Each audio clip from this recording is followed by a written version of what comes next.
खासमा फर्स्टमा ड्याम फुटेको भनेको चाहिँ यसो रहेछ क्या साथीहरू। हेर्नु त बिचारा ती मान्छेहरू हेर्नु त यहाँ पनि भन्न पाएन के।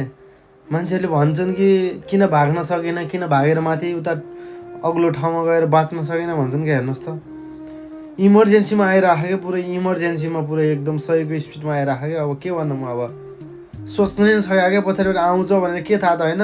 हेर्नु त कसरी पुरै, हे भगवान्, मान्छेले कल्पनै गर्न नसक्ने क्या होइन, सोच्नै नसक्ने। हेर्नु त त्यो जुन बाउडरको घर छ त्यो सबै के पनि छैन, सत्यानाश छ पुरै, के पनि छैन, सोच्नै नसकेका के कसम के। सायद यस्तो बाढी त अहिलेसम्म होइन संसारकै फर्स्ट होला के। नि भन्न पाएन कि मान्छेले होइन, कसम। आज सारा नेपाली के, सारा नेपाली चिन्तित छ क्या कसम। के भन्नु र, लेख्नुको कुनै शब्द नै छैन क्या साथीहरू, भन्नुको कुनै बोली नै छैन क्या अब त।